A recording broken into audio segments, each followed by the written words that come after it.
Africa, chairman of the 5th Bola Tinubu Colloquium.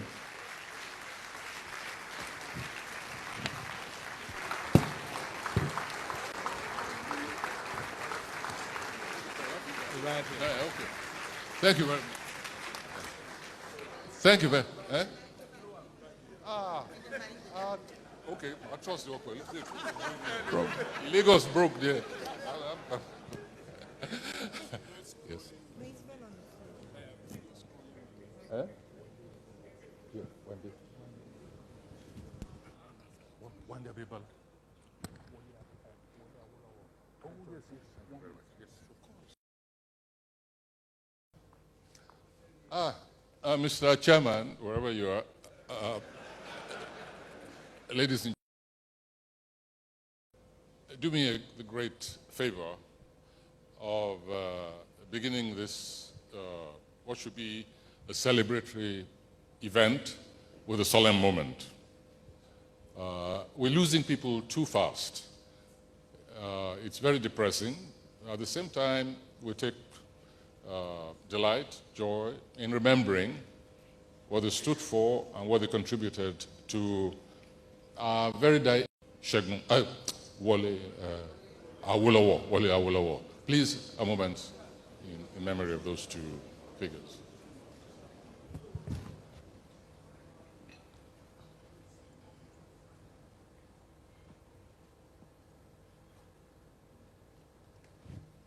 May their souls rest in peace.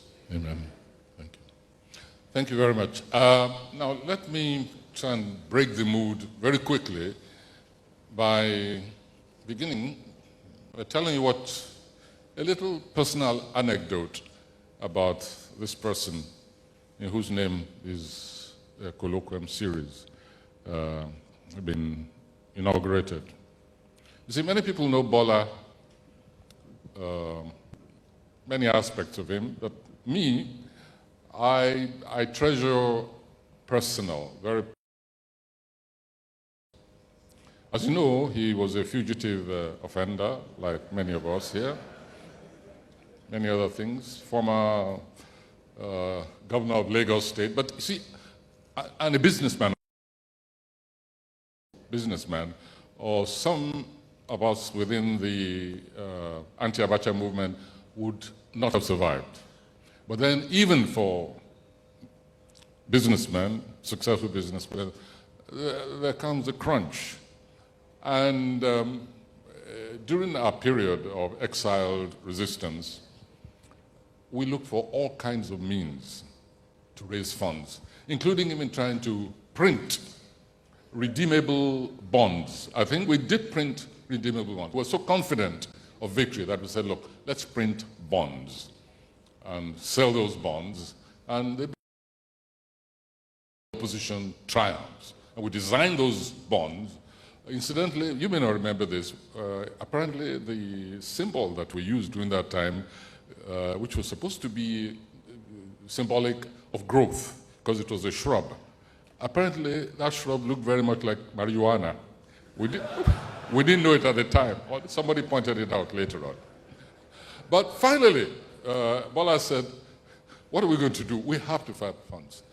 I said, well, you're the businessman. What can you do? So, well, I've heard that there's a rice line between Taiwan and other places. I think that I can get a contract to sell rice between Taiwan and Africa. So I said, well, okay, go ahead and sell rice. He said, yes, but you see, they require letters of recommendation. And I said, well, so you have to write one. I said, me, I don't know anything about rice. I don't know anything about business. Nobel laureate, write and say, we're trading in rice. Give the letter to me. I will take it to the government of Taiwan, and they will supply the rice. I will sell. I will use the money for the revolution.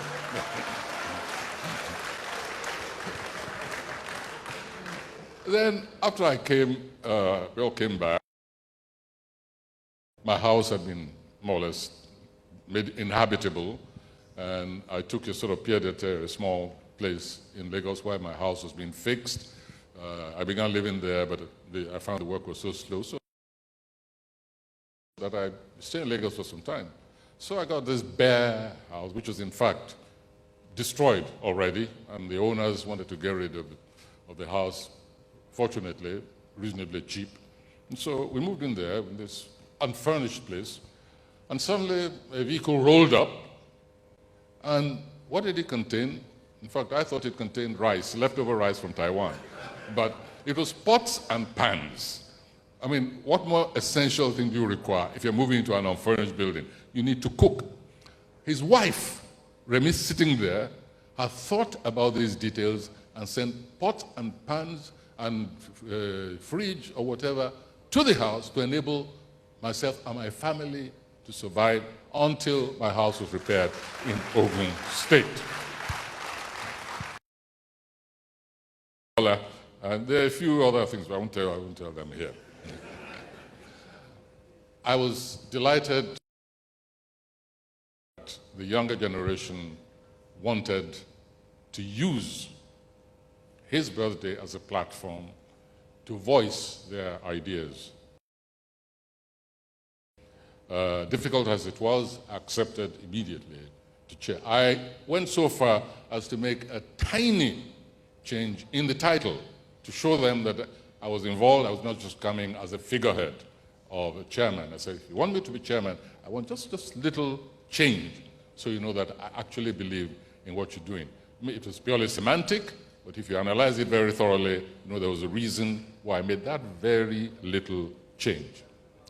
Because let's face it, this nation brink. Those who don't understand this, those who don't accept this, I feel very sorry that they'll wake up and find that we've fallen over the brink.